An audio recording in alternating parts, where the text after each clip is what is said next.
আমাদের মুন্সিগঞ্জে সিরাজদিখান উপজেলায় উচ্চ মূল্যে ফসল আবাদ শুরু হয়েছে। উচ্চ মূল্যে ফসল বলতে আমরা বুঝি যেই সব ফসল চাষাবাদ করে কৃষক গতানুগতিক ধারার চেয়ে বেশি দাম পাবে। এর মধ্যে আমাদের উচ্চ মূল্যের ফসল আমরা নর্মাল ফুলকপি যে আছে সেগুলো বাজারে সবসময় দেখতে পাই, কিন্তু এখানে সিরাজদিখান উপজেলার কুসুমপুর এবং ইছাপুরা সংলগ্ন কিছু জায়গায় আমরা রঙিন ফুলকপি চাষের আওতায় নিয়ে এসেছি। ঢাকা অঞ্চল কৃষি উন্নয়ন প্রকল্পের আওতায় এগুলো প্রদর্শনী আকারে কৃষকের মাঝে যাচ্ছে। কৃষক উদ্যমী কৃষক যারা আছেন তারা এই প্রদর্শনীগুলো নিয়ে তারা চাষাবাদ করেছে এবং তারা ব্যাপকভাবে লাভবান হয়েছেন। একটা রঙিন ফুলকপির দাম নর্মাল ফুলকপির চেয়ে প্রায় দ্বিগুণ বেশি। দেখা যাচ্ছে বাজার মূল্যও বেশি এবং এটার মেডিসিনাল ভ্যালু অনেক ভালো। এই রঙিন ফুলকপিতে ক্যারোটিন রয়েছে যা আমাদের শরীরের জন্য ভালো। এছাড়া রয়েছে ভিটামিন সি এবং অ্যান্টি অক্সিডেন্ট রয়েছে এবং এই ফুলকপিগুলো ক্যান্সার প্রতিরোধক। এছাড়া রঙিন ফুলকপির পাশাপাশি ব্রোকলিও রয়েছে, যেগুলো বাজার দর খুবই ভালো এবং এটার স্বাস্থ্যসম্মত ভালো গুণ আছে।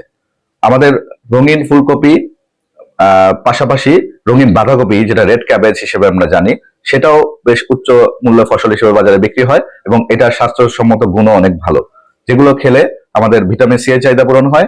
এবং ভিটামিন সি আপনারা জানেন আয়রন শোষণের জন্য শরীরের জন্য অনেক উপকারী, যে আয়রনটা শোষণে ভিটামিন সি সহযোগিতা করে। আলু চাষের ক্ষেত্রে দেখা যায় এখানে ম্যাসিভ আকারে আলু চাষাবাদ হয়, অনেক বড় আকারে। তাই আলুর ক্ষেত্রে দেখা যাচ্ছে যে আমরা আলুর সারের ব্যবহার কমানোর জন্য আমরা খামারি অ্যাপস এর মাধ্যমে, কিছু সারের ডোজ থাকে যেটা মোবাইলে অ্যাপস ডাউনলোড করে তারা দেখতে পায়, সারের ব্যবহার কমানোর জন্য আমরা বলি, কারণ এতে আলুর অনেক বেশি মাটির ক্ষতি হয়, ভূমির ক্ষতি হয় বেশি পরিমাণে রাসায়নিক সার ব্যবহারে। কিন্তু আমাদের যে আলুর পাশাপাশি যদি কেউ সবজি করে, এই 1610 হেক্টর জমিতে আমাদের সিরাজদিখান উপজেলায় সবজি হয়, এই সবজিগুলো করলে তারা আরো বেশি লাভবান হতে পারবে। কারণ আলুর চাষাবাদে দেখা যাচ্ছে যে এত বেশি চাষাবাদ হয়, কৃষক পরে দামটা পায় না, তাদের যে খরচটা হচ্ছে আলু চাষাবাদে সেই দামটা পুষিয়ে নিতে পারে না, এতে তাদের লস হয়। এই জন্য আলুর পাশাপাশি আমরা বলি যে অন্যান্য সবজি চাষাবাদ করতে।